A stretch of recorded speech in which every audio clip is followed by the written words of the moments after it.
ہمارے وزیر اطلاعات کے لیے سٹیبل نہیں ہے، لیکن انہوں نے ایک بات آج کی کہ ٹھگز آف انڈیا کی، وہاں پہ آپ کو علم میں ہوگا کہ کچھ عرصہ پہلے ان کی ایک فلم ریلیز ہو گئی تھی ٹھگ آف انڈیا، تو ہندوستان میں، تو وہ تو بہت بری طرح فلاپ ہو گئی۔ اب دیکھنا یہ کہ ہمارے جو ٹھگز آف پاکستان کے اوپر ٹرائل ہو رہا ہے، کل جو ہے فیصلے آنے والے ہیں، اور اس کے بعد زرداری صاحب کی گردن ناپی جائے گی، تو اس میں یہ حکومت اس فلم میں کامیاب ہوتی ہے، اچھا بزنس کرتی ہے، یا پھر جو ہے نا اس کی طرف فلاپ ہوتی ہے، یہ تو کل پتہ چلے گا۔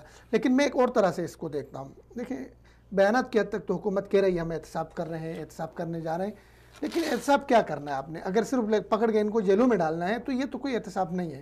یہ جیلوں سے نکلیں گے، زرداری پہلے 12-13 سال جیل میں رہا، نکلیں گے ہیرو بنیں گے، شہید بنیں گے۔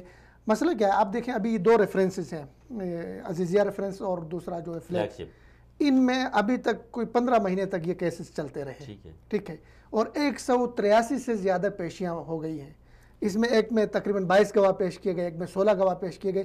اس سارے پروسیجر کے اندر پاکستانی قوم کا کتنا وقت ضائع ہوگا، کتنا پاکستانی قوم کا پیسہ لگا، سیکیورٹی کے اوپر، ججز کے کام کے اوپر، اور ادارے۔ تو میں یہ چاہ رہا ہوں کہ مطلب اگر آپ نے احتساب کرنا ہے تو انہوں نے جو لوٹی ہوئی دولت ہے ان کو جیل بھیجنا کافی نہیں ہے، یعنی واہ واہ ہو جائے گی جیل بھیجیں گے۔ سزا سنتے ہیں جیل میں فیصلہ سزا ہوگی نواز شریف کو اور جرمانہ ہوا 50 لاکھ، بلینز کی کرپشن میں 50 لاکھ جرمانہ، تو ان کے لیے یہی ہوتا ہے ہمارے ملک میں، یہی ہوتا رہا ہے۔ اس سے آپ کو ٹرینڈ تبدیل کرنا ہوگا۔